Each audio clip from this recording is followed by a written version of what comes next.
I'm not going to take the blame. So what you would have saw is some of the boards, I ran these through the bandsaw to no particular width, and then I ran them through the thickness planer, take all the saw marks off.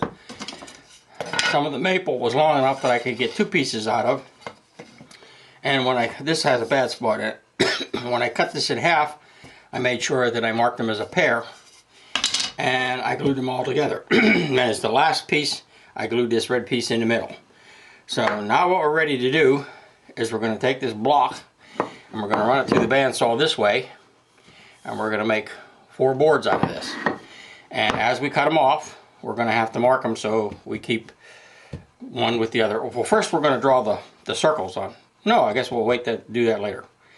So run these through the bandsaw and make our boards. Now I'm going to do something that Tom didn't. When you make a circle out of a square, you lose 21%. And if I decide to make one of these out of really good wood, I think I'm going to take that into consideration so I don't waste 21% of very expensive lumber.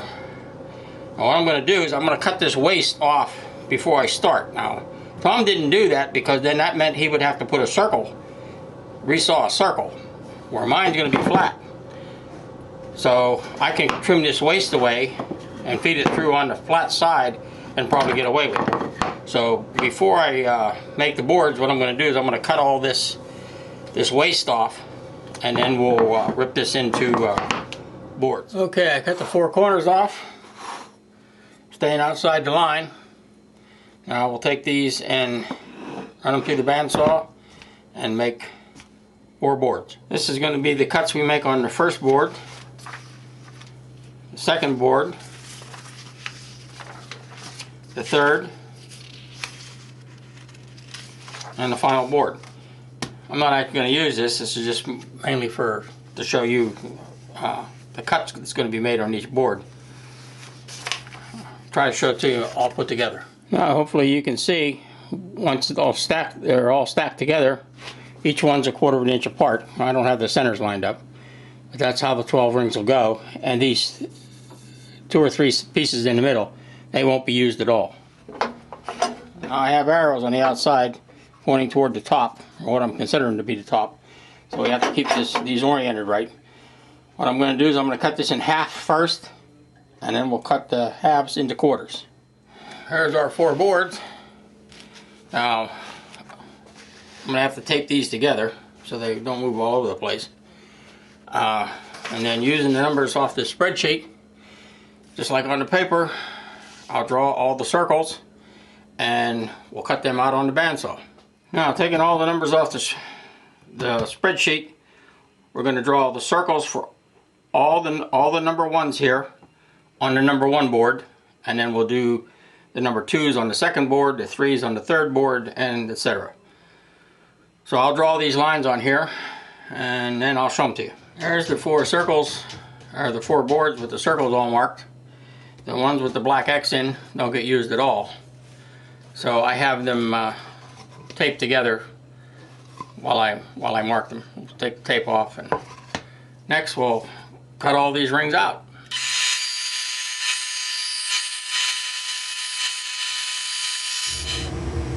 Inspector's checking my work.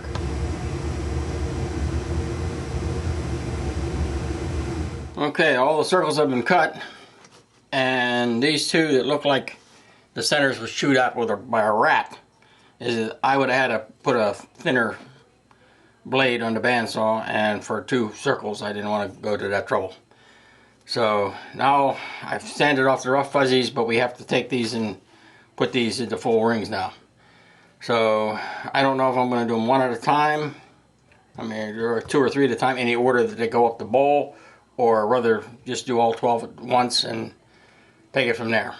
I'll make up my mind and I'll show you when I have these glued together. Okay, I have all the half rings glued into whole rings, and if you notice there's 14 rings instead of 12 like I said there was going to be.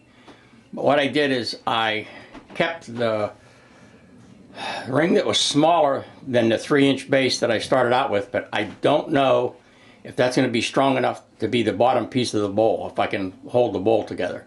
And the last waist ring, I glued it together just in case. I figured I might be able to use it at the top. If not, we'll throw it away. But at least it's there if we want to use it. So we'll leave this dry, and then the next thing we'll do is turn the base and start adding rings. Oh, this is going to be the base of the bowl. Piece of walnut, small hole drilled in the middle. This is the waist block. It's cherry with a little peg sticking out of it.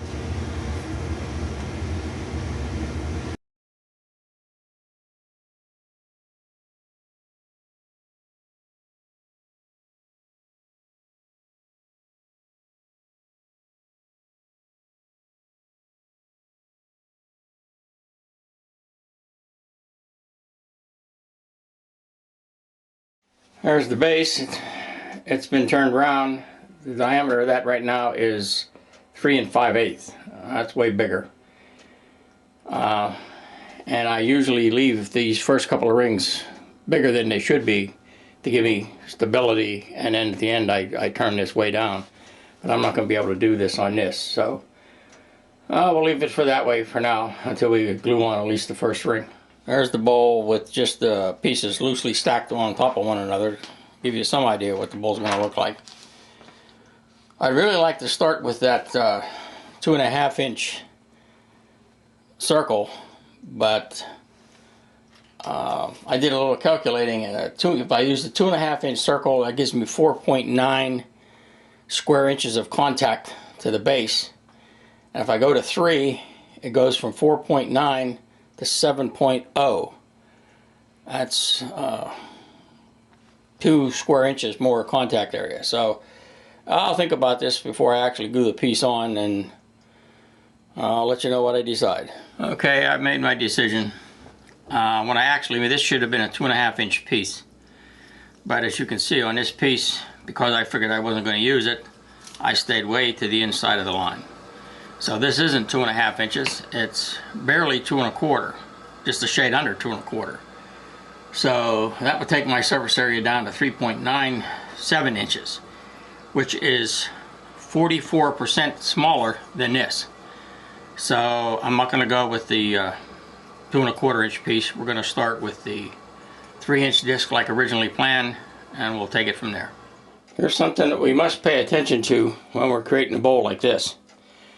The grain in this base is running in this direction. The grain in the first row, it all runs this direction. What we do not want to do is get this at a 90-degree angle to this. We want to keep the grain going in the same direction, because this wood is going to expand and contract in this direction, and we don't want one piece to fight the other one. So we're going to have to pay attention to that. So I'll put some marks on here and we'll glue on the first piece. Okay, now that's glued fast, we're going to have to trim this all away so I can actually see to line these up. So I'll turn this in and turn a big chunk of this away. The more I look at this, 1/4 inch is just a little too thick. So I turned this down. I marked it, I think it's 0.205. So we're going to stick to that measurement for the rest of the rings. So it's all sanded off, we'll add the next piece. These pieces are much too thin to try and hold with your fingers and run them on my sanding wheel, so I just put a little double stick tape on there and tape it fast to a waist block. Let me show you what I come up with to help with the alignment. Because this cave is so small here and we got all this mass up above it, it's going to be very hard to keep that aligned. And once the glue starts to squeeze out, we're not going to be able to really see our alignment marks real well. So, like I always do, I put these 4 blocks on here to help it, and I put blocks on here. Now all I have to do is put this down between the blocks and rotate clockwise until they mesh. That right there stops it from moving. So that's what we're going to use, at least until these rings start getting a little bit bigger. There's the second row on. First row was 0.205, this is 0.210. I'm not going to quibble about 5/1000ths of an inch. The third ring is glued into place. This is ring number 5. Draw a pencil mark all over this. I have it stuck fast to a waste block with double face tape. Start the center.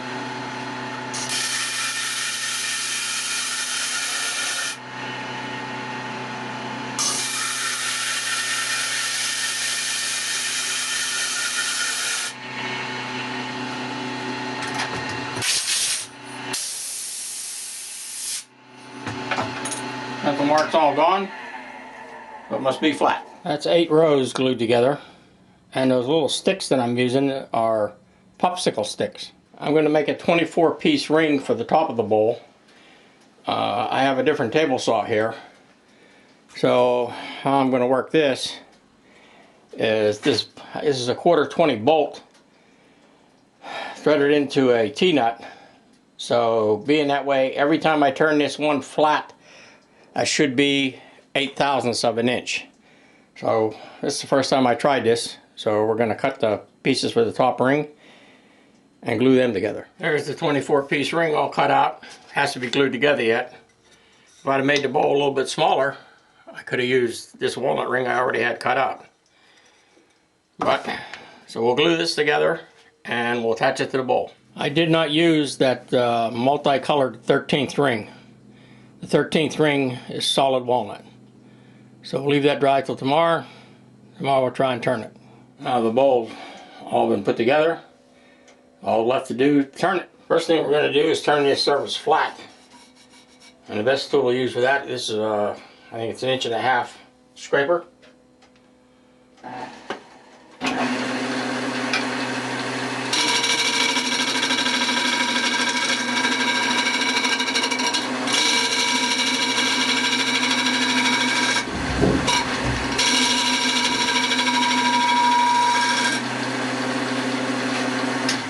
Now with the David Ellsworth gouge, freshly sharpened, clean up the inside. Uh-oh.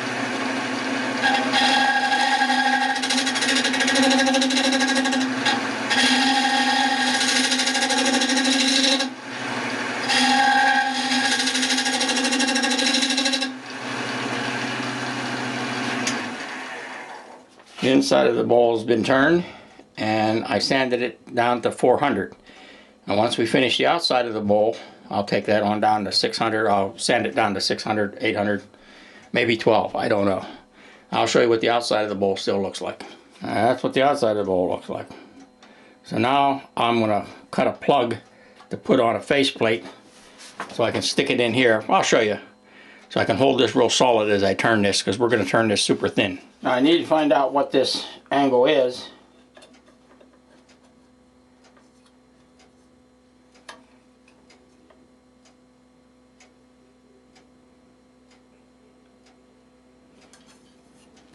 Now we'll match that to the plug we're going to cut for in here.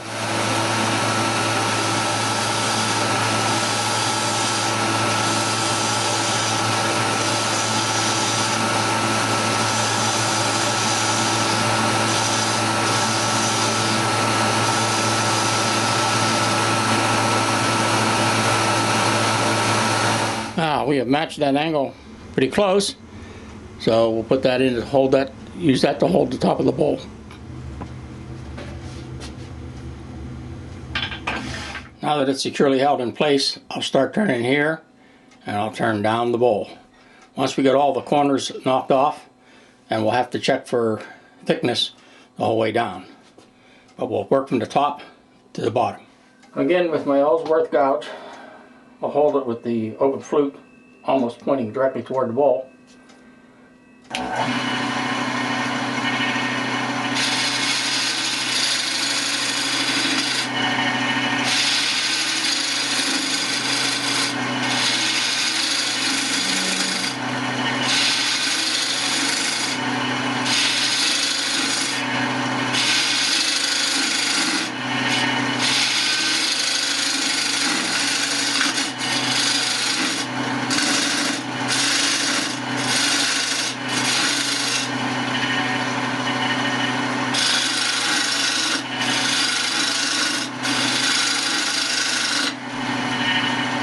We'll continue this until we get all the corners knocked off. Okay, the bowl's been sanded to 800 grit, inside and out. That's the inside. I'll show you the outside. There's the outside of the bowl. Now the only part I really don't care for is this little extra flare here at the bottom. But this is already down to just a hair under 1 7/8. This is where it'll be cut off, right here. Because I left the wall so thick, then I cut the majority off the outside, which takes this closer to the center. And if I would have kept on going perfectly straight, I would have probably only had a 1-inch base. That's a little too small. So I left myself about 1/8 of an inch here to finish the bottom. So that should give me approximately a 2-inch base. And that's about as small as I like to go. That's the first coat of sanding sealer. So we'll leave that dry till tomorrow, sand it, and put another 2 coats on, and then I imagine I'll put on wipe-on polyurethane. I won't show much now until we go to cut the base off. That's 2 coats of sanding sealer and 2 coats of wipe-on polyurethane. Now we'll hold this with my plug until we cut the base away. There's the bowl. It's complete. It's 8 3/4 inches at the top, just a shade under 2 inches at the base. 3 1/4 inches tall. It has 473 pieces in it. In the wood is maple, oak, walnut, bloodwood, padauk, cherry, and purple heart. One other thing, I've got 3 or 4 emails that I cannot reply to. If you sent me an email asking a question and I did not reply, then for some reason, I cannot reply to those emails. If you didn't leave or misspelled your return email address, it won't. I can't reply to it. So I answer all emails that I get. It may take several days, but I answer each and every one. And a year ago, even if you so ask me a question I don't know, that was just you'll get an answer saying I don't know. Saved it from so. Once and again, of course my thought was I'd like to thank you for watching my lathe. video. This is the one photo that I have of it, and it actually happens to be the piece that I used for the bowl that I'm going to do in this video. So I cut the pieces up with the chainsaw to get them down to a manageable size.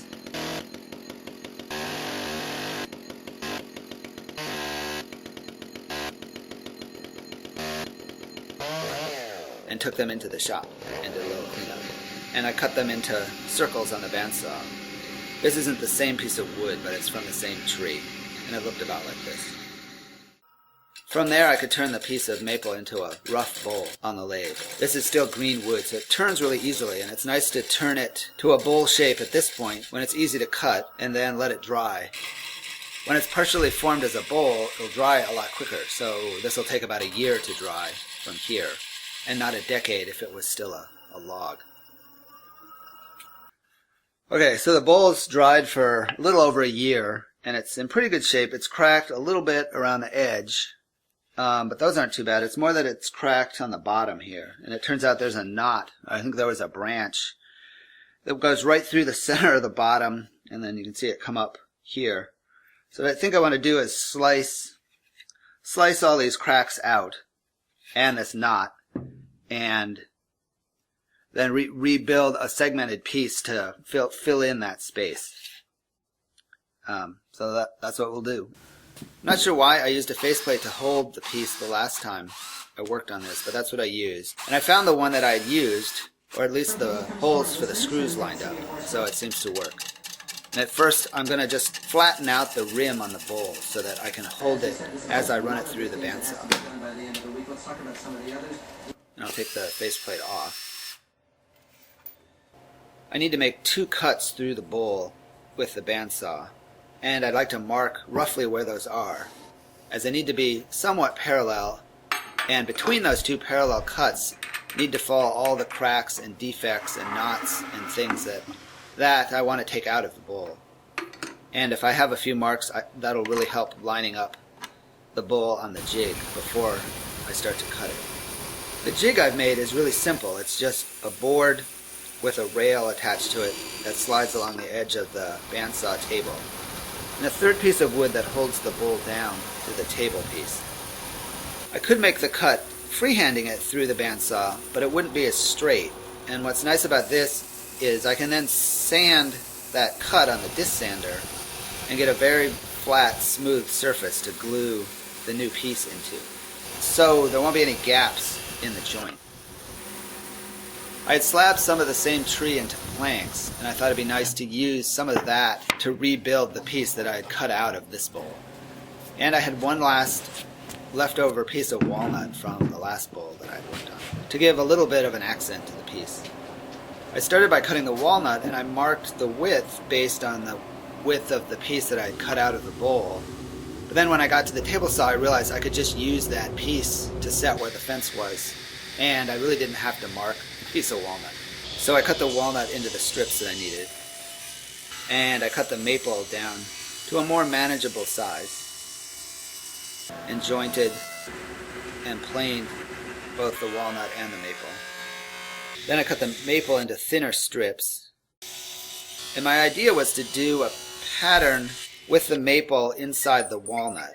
I've been wanting to do a pattern where you make one part of the pattern, and just by flipping around that piece you can then make a bigger part to that pattern. My thought was to cut an angle through the walnut and insert a maple strip in that cut at an angle, working towards making a chevron pattern. So I slipped the piece of maple in between the two pieces of walnut. Then I got the maple and walnut cut to length and ready to be glued together. And I glued the three pieces together. Just started out fairly straightforward, but I figured out that I needed two clamps parallel to the glue and then a clamp perpendicular to the glue joint to keep them from sliding apart as they were at an angle. And then once they were glued, I could take all the clamps off and scrape off the excess glue.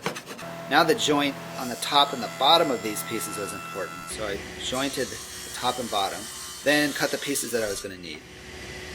You can see if I stack the two pieces, I get an offset pattern, and the interval of the pattern is just each piece.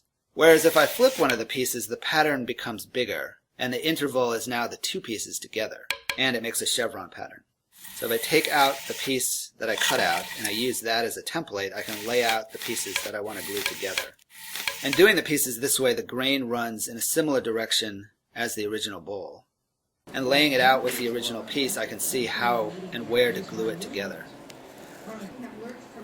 It was very easy to glue the pieces reversed and screw the pattern up.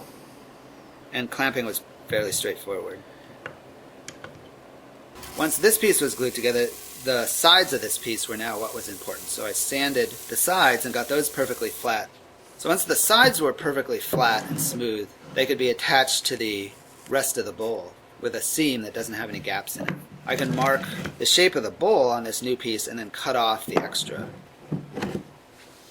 as it's much easier to cut these off on the bandsaw than it is to turn them off on the lathe.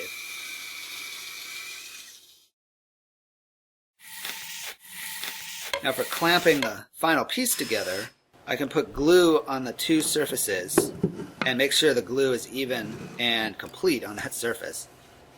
Then I can use a band clamp around the rim of the bowl, and I found that I can add two screws on the bottom and then use those to clamp the bottom of the bowl together.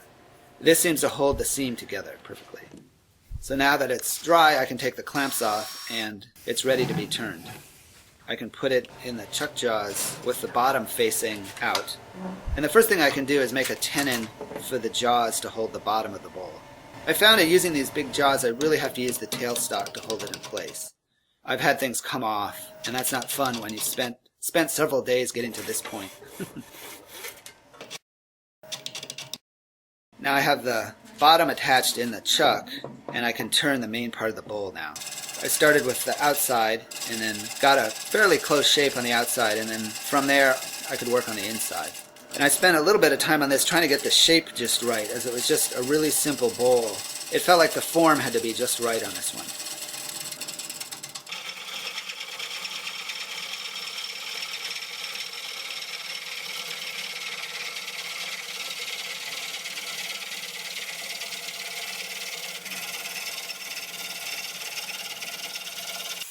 And I got it sanded all the way through, all the sandpaper grits, and then I found there were a bunch of scratches on the inside near the rim. So I went back and re-scraped that area and then re-sanded that area over again.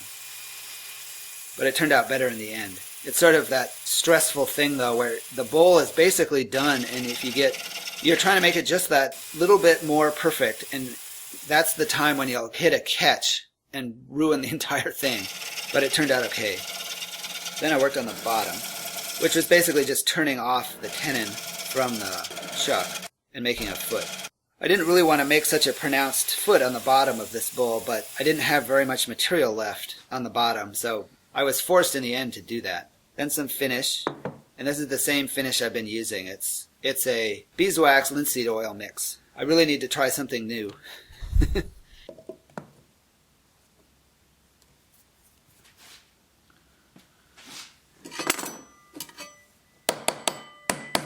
And here it is.